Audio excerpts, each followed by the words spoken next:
showtime. It's showtime.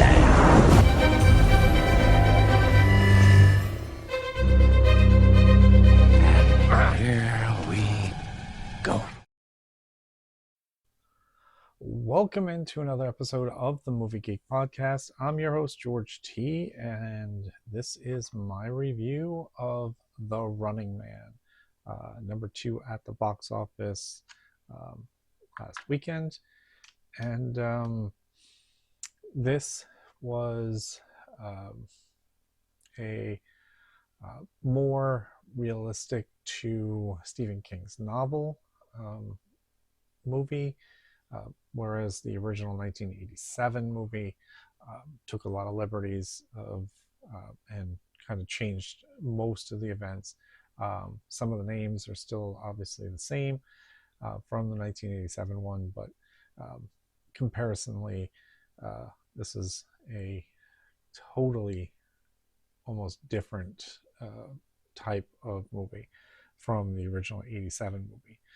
And again, I've talked about it at nauseum in other ones, but I'll do it again. The 87 one took place in a 3-hour span with 5 stalkers trying to eliminate Ben Richards, Laughlin, Weiss, and while Ben Richards is looking for a way to survive, and Weiss is looking for an uplink to jam the network satellite and expose the truth to the world that this channel and this broadcasting unit is corrupt. So in this film, let's talk about who's in this film. There's a lot of actors in this film. We start obviously at the beginning. Ben Richards, played by Glenn Powell, does a really good job in this action role.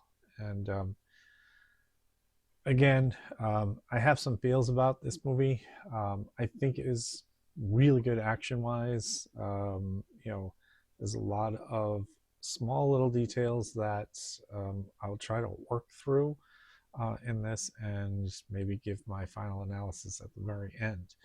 But Glenn Powell does a really good job as Ben Richards. Josh Brolin steps into the role of Dan Killian, who was played originally by Richard Dawson in the original. Richard was the host of Family Feud, which was, and it's still on TV, but was huge back in those days. And Richard made us all laugh and stuff, and he was a really good game show host. The lead stalker, or in this movie they're called hunters, played by Lee Pace. He plays McCone, a masked hunter who is a dead shot kind of. When he sets his sight on something, they die. And it brings that dynamic with 4 other hunters who we do see, but we don't really get to know them other than one in one specific location when Ben has to choose whether to kill him or not. Coleman Domingo plays Bobby T. He is the hype man for Dan Killian's Running Man show.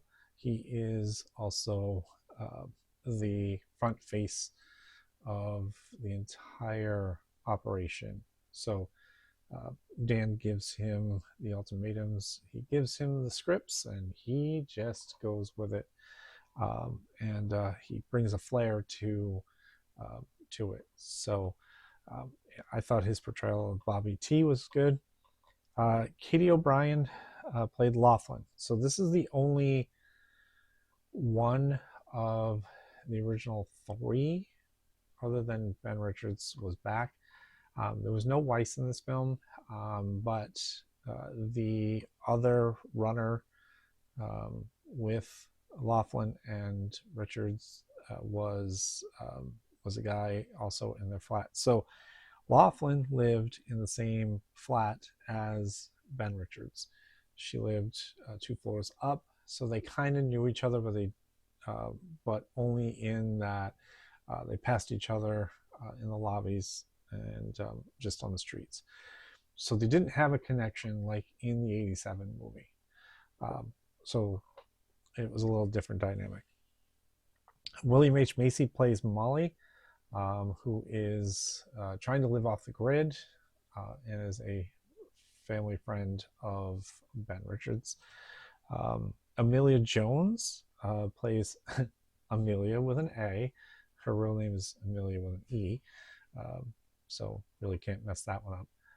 She gets involved in this film very later on, um, and she becomes kind of a key player. Daniel Ariza plays Bradley. He is a guy who is going to help Ben Richards um, and try to expose, as he is a underground um, YouTuber. I mean, they don't. It's not a YouTube per se, but it's kind of one of those YouTube kind of things where underground they're trying to expose, um, the government for what it is, the channel for what it is, and so on. And Michael Cera plays Elton. He is um, a Ben Richards is God type guy who is all about the propaganda machine that if Ben wins, he is going to ignite the revolution to start to maybe overtake the government. It's strange, um, but there's, like I said, those are some of the main characters in this film. So we start out. Um, Ben is trying to get his job back. He brings his daughter with him. His daughter is very sick. He needs money to get her doctors so that they can, help her out. Um, his boss will not hire him back. So what happened was he was a whistleblower who knew his guys were being exposed to deadly radiation. Obviously, companies don't want to hear that, and wound up blacklisting him. And so he's out of a job. His daughter is very, very sick, and he has to figure out how to make money. So, of course, he starts looking at game shows. What I found very interesting about this now, in the original '87 film, they did show clips of different games. So there was a game called Climbing for Dollars back in '87 where this prisoner is, climbing up ropes and stuff while being, you know, chased down by rabid dogs. And then if he doesn't make it to the top, he falls down and they're going to rip him to shreds. In this film, they have I can't remember the name of the show, but it's something about running for dollars or something. I believe that was what it was. Sean Hayes plays the. Um, it's like it's like Who Wants to Be a Millionaire, crossed with um, just the craziest little thing. Where so this guy, he's a heavyset guy in a hamster wheel, and he has to run and and answer questions. If he answers them right, the hamster wheel moves at his pace. If he answers it wrong, they up the pace. And there's a funny scene where he answers a couple right and then he misses one, and they turn the thing up, and he just like his heart rate is going so fast you think he's just going to explode or something. And the next thing you know, he falls down into a pit. Falls off the hamster wheel and falls into a pit. It's so funny. Obviously it's not funny for the guy, but it's just a funny game show. And Ben has this brilliant idea that he could go on that show because he's in great shape and he should be able to handle the wheel and so on. His wife comes home She works um, as a server. I'm guessing from the way they were speaking at a topless strip bar, and she's picked up double shifts. She wants to go back, and he's like, "No, I'll figure out how to get some money. Don't you worry." Um, and then um, the advertisement for the Running Man comes on, and he was talking about um, I'm going to go down to the plaza and apply to get on to a game show. Now there's plenty of game shows. He has a list of them, and he knows exactly which one he wants to. And she's like, well, don't go on the Running Man. And he's like, well, I have no intention of going on the Running Man. I want to do X, Y, and Z. So he gets down to Central City there, and gets into line, and there's so many people lined up for these tryouts for all these game shows, and they have all these kind of assessments, and he seems very angry, and it is noted in every single clip that his demeanor and his anger toward what is going on, and it comes out. So at the end, people make the cut for game shows. They walk into a room where there are different colored jumpsuits. Whichever jumpsuits you get, you wind up on the show. So there was a whole row of them. And unfortunately, he gets drafted to the Running Man. He says, I don't want to do this. I didn't come down here to do it. So they bring him into the waiting room. They have the first runner go in. They talk to him about it. He comes out with champagne and a woman on his side. Laughlin, who is a female in this, goes in. They talk to her. Same thing. She walks out with a woman. So Ben goes in and he demands that he does not go on the show. He has a wife and a kid who he needs to get home to. He does not want to risk his life. He just wanted to make money. Killian works his magic on him, trying to explain to him that doing the Running Man would help his family immensely. He thinks that he could be the first one to survive 30 days. And because of his anger, because of his willingness to help people, because he wanted to help out his crew, and he has saved a bunch of people as well. But it was that intensity, that anger, that and the smarts that Killian knew that he could be a draw. Like, people would watch. He needed that kind of a guy to get the ratings up. And if he did die, it probably wouldn't be early on. So they could make a good run at a decent season. So he worked on him. Finally, he gives in, but he doesn't want any of the amenities that everyone else had, because again, he is married and didn't want any luxuries. He just wanted to contemplate what he just got into. And I don't blame him, because trying to survive 30 days being chased and hunted by practically everyone, because we're going to get to the rules very shortly here.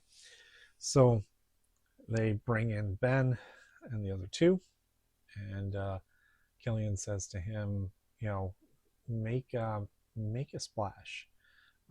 Tell us how you feel. It's got to be short and sweet, but the crowd really needs to believe that you can win. So get out there and do it.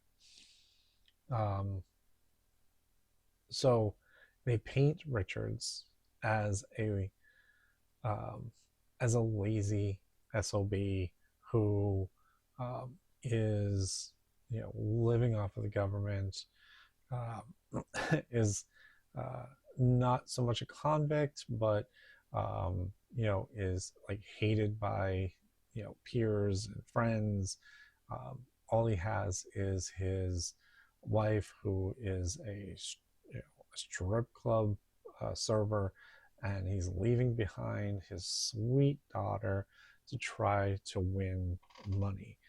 Um, you know, and they prop him up as being a bad guy.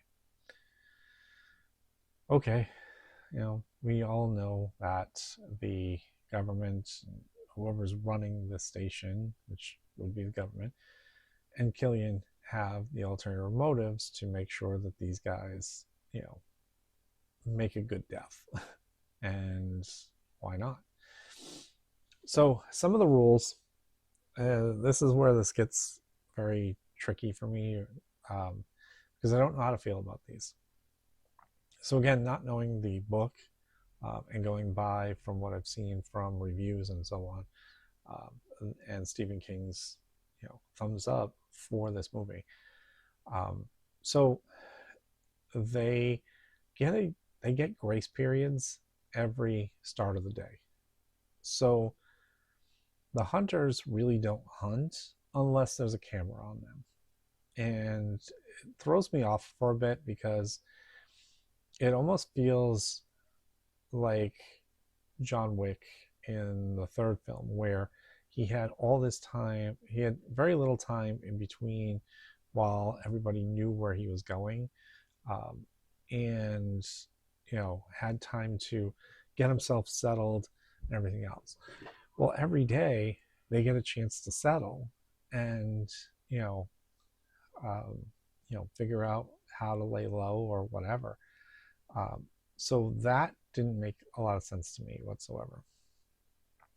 Another one that a lot of like didn't make sense either is they had to record every single day a small little video on these little cameras, and then they had to put the video in these designated um, return envelopes, and they had to drop them off in the government mailbox that was outside mostly every corner. So this drew my attention to, okay, we know this game is rigged and the contestants still have to go through this, because how now they can lay low for a certain amount of time, but once they mail that, they the hunters already know where they're going to be. Now it's just a matter of time and how to find them, basically, because once that thing leaves, it's easy to pinpoint, okay, that just left from so and so, City Street, and we're going to go and find out who sent it. So that one had me a little stumped, because you've got downtime and then you've got to mail, and basically, okay, here I am, unless you were smart enough to figure out, run down 3 streets over and deposit it, and that way you can give yourself a chance to escape. And so that one kind of puzzled me a little bit.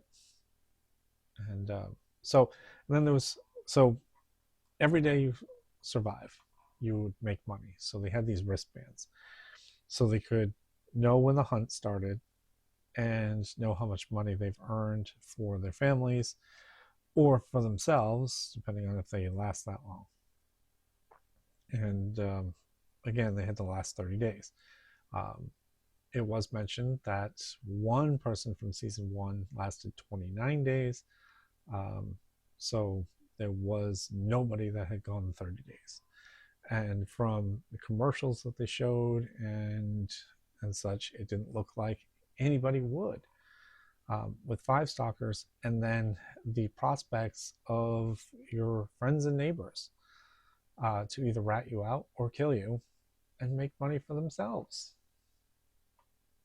So there's a lot going on in this society, especially because most of the poor people probably would take a chance and kill them instead of giving them up for a small stipend.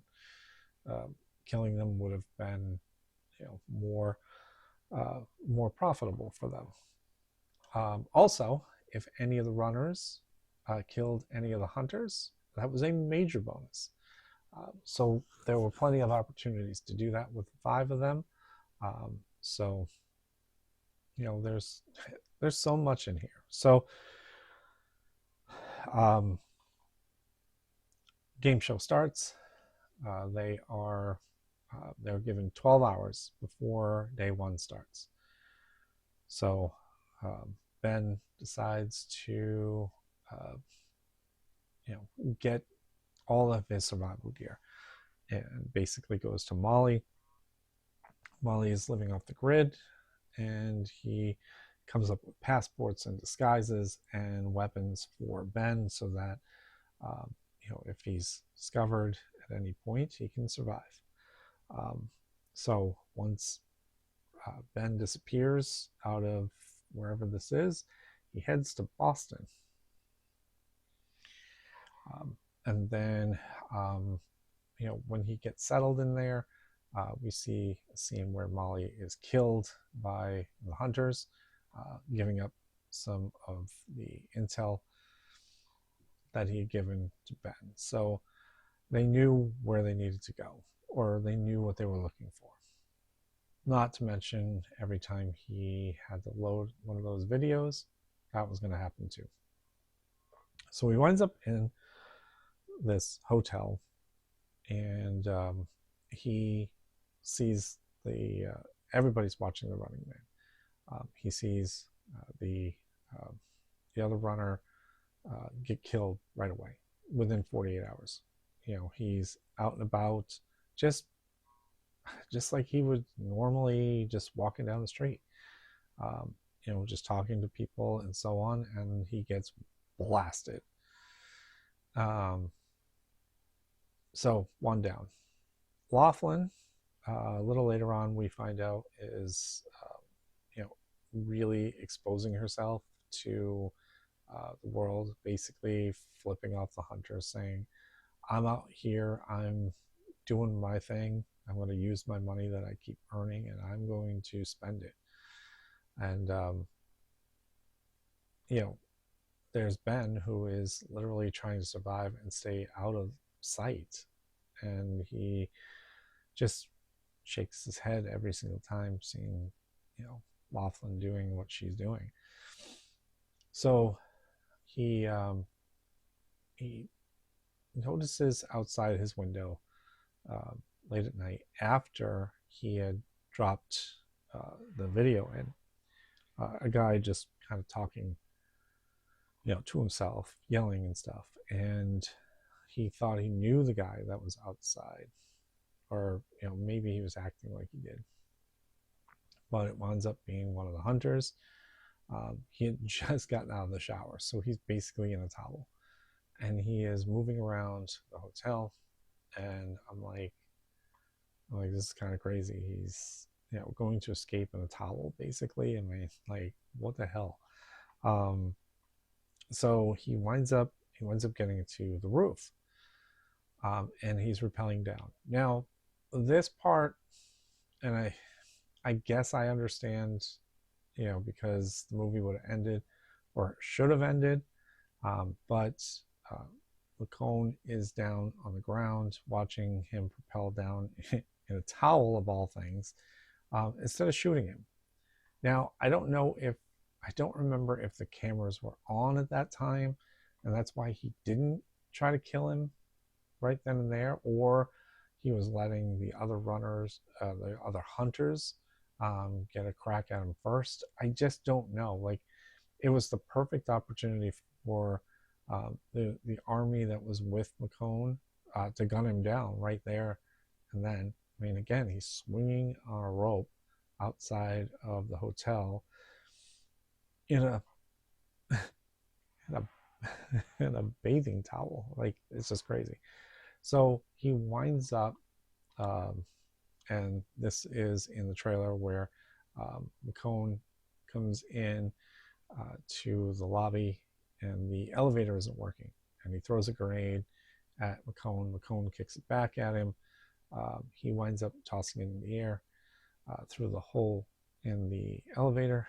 It blows up and drops the elevator down the smaller shaft. He now has to get out of the way, and he winds up in the sewer underneath, and he escapes. He does have clothes on at this point, so because he was able to somehow get back to his room, and he escapes. This is where he runs into Bradley and his little brother, and they bring him into their house, and tell him the conspiracy theories around the Running Man show, and how they were going to help him get through it. So then there's multiple days in between, and he's just escaping every single thing. And eventually he gets to Elton. And when he gets to Elton, this is when we see Laughlin get killed. So Laughlin is at a casino, and she's living it up. And she's trying to attract the hunters. So they've kind of gone away from his, they figure, okay, Killian wants him alive a lot longer, so we're going to go and get Laughlin instead. We know where she is. They surround the casino. She escapes, but just a tad longer, she dies. And it is not from the hunters, but two kids, two random stranger kids near the barn that she drove into while she was drunk, stealing the car. So they show the clip. So they had a camera on her the whole time, so they knew where she was. So she was looking into the camera saying, I escaped again. Fuck you guys. I'm going to survive. And then the next thing you know, these two kids walk in with flamethrowers, and they torch her with it. So they get a lifetime supply of cereal and some money for their family. So again, that leaves Ben Richards to be the lone runner. And at every chance at this point, when he can, Killian is asking him to do certain things for him, and he could possibly survive. Like, he wants him to survive, but he also wants other things from him, and we'll get into that very shortly. But at every point, he is trying to manipulate him into, being more than what he was. Even though he is on the run, he's escaping here and there. There's a crazy thing, and you saw some of it in the trailer with Elton. Elton, his purpose in life was to bring down the government because of what happened to his father, who was a police officer.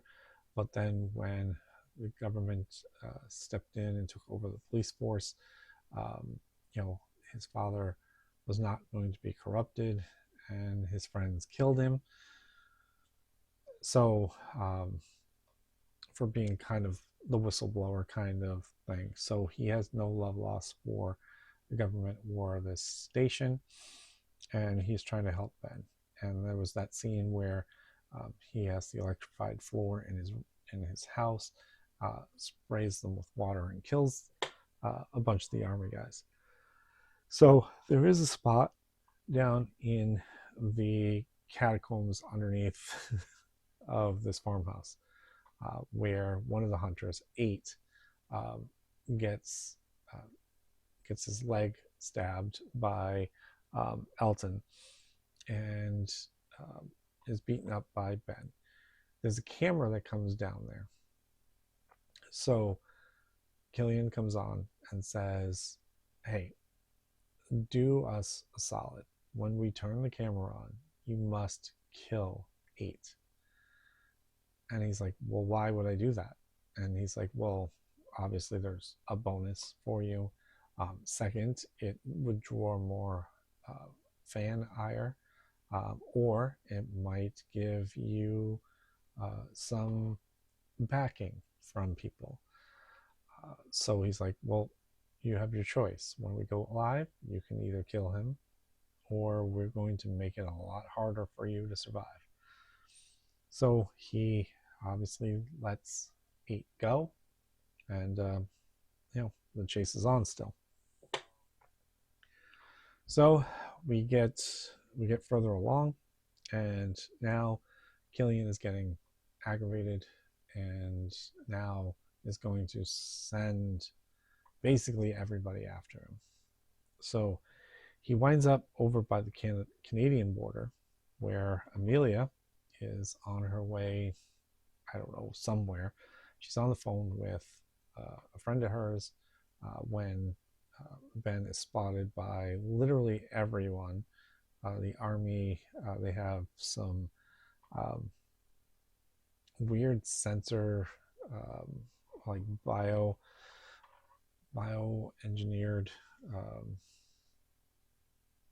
scanners on the streetlights, and basically they know exactly where he is. So he winds up carjacking her, but not to kill her, but just to try to get away. So, she is, the prototypical, um, rich person that, hates the fact that, all the poor people, hate them and so on, or the people that don't work and so on. And she knows that,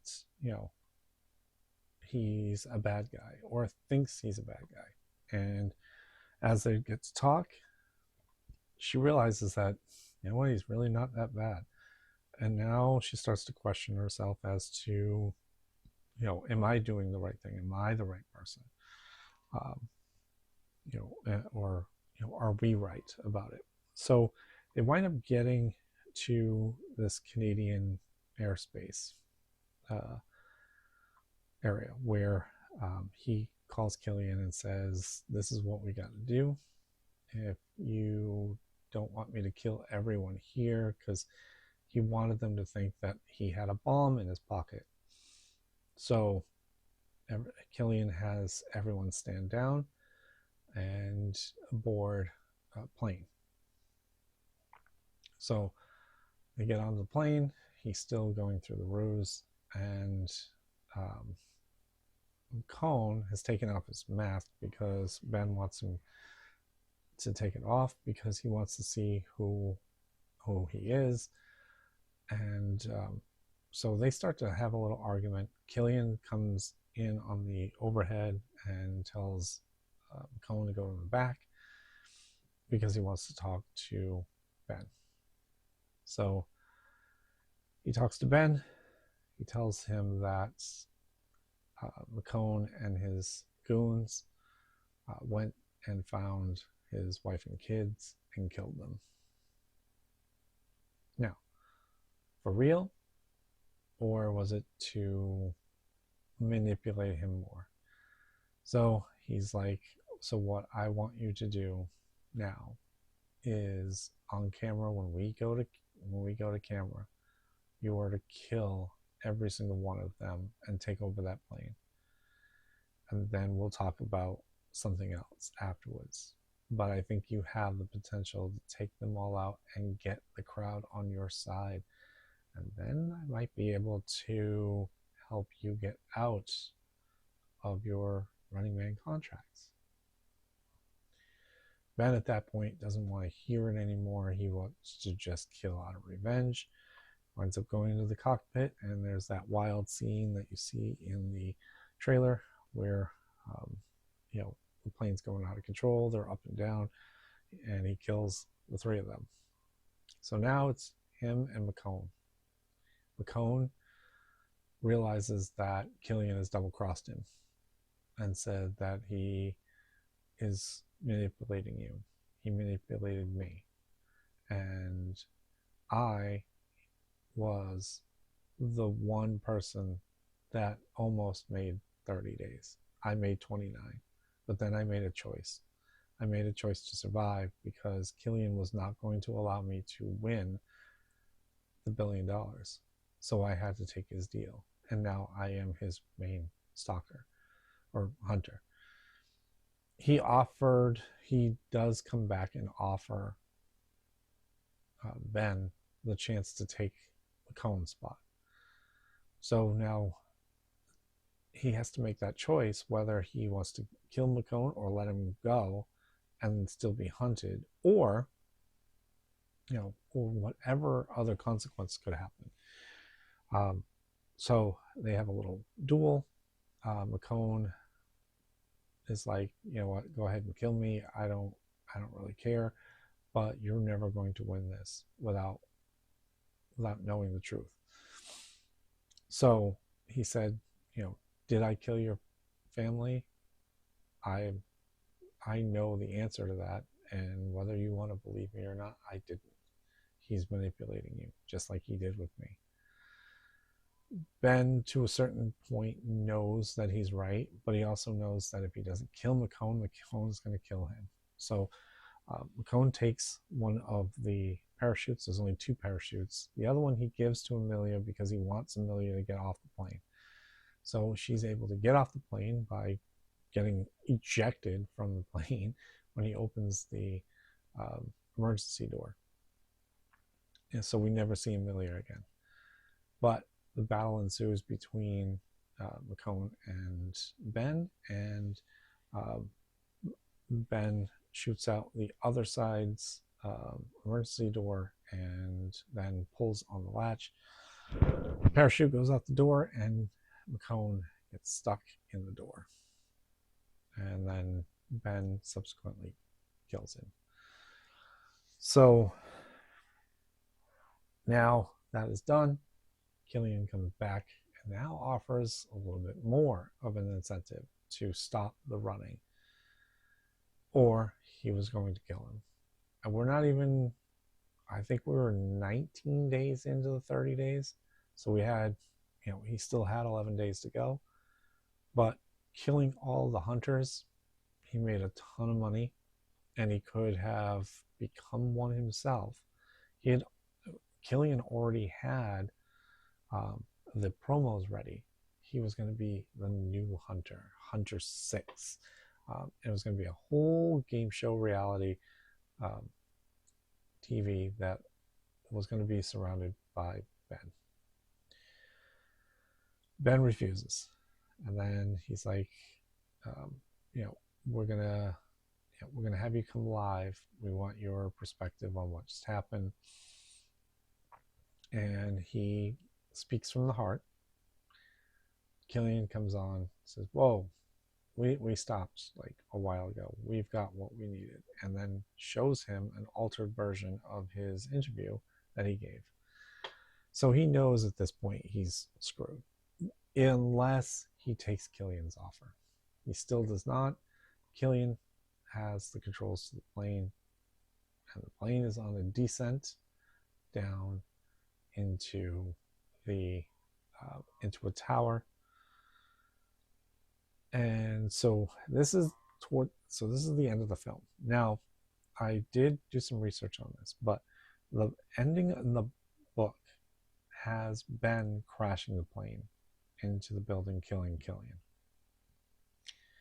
In this one, he survives. Now, how does he survive, you ask?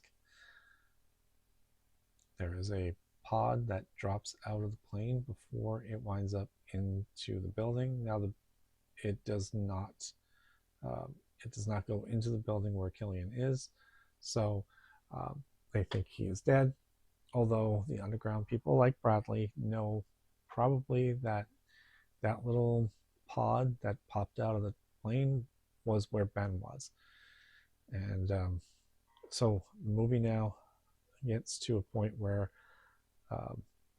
they have to finish off the show and get on to the next show. Bobby T decides he does not want to go on to talk about it, so he asks Killian to do it. Killian tells him he has to, or he could die right here. And Bobby T is like, well, it's not my contract, so you can't do that. And then walks. So Killian goes out there and he is getting booed, and people are throwing uh, stuff at him. And then eventually, people have movie cocktails and they're throwing them at everything. Um, some people have snuck guns in, or they're taking out security guards. It's just a wild scene. Killian is trying to escape, and somebody tosses a bomb over toward him, and he starts to get woozy, winds up on the stage, and there's a gun in front of him, but somebody in a hood is walking toward him, and of course it's Ben, who had said that he was going to, at the beginning, before he started it, he was coming back to burn the building down. And Killian said, that's the spirit. And he points the gun at Killian, and then the credits roll. We don't know if he kills him or not. Most likely he does, but we don't know. So, and again, there's so much in there that I kind of left out. I kind of just went through the basics. I know it gives a lot away, but it doesn't give all of it away.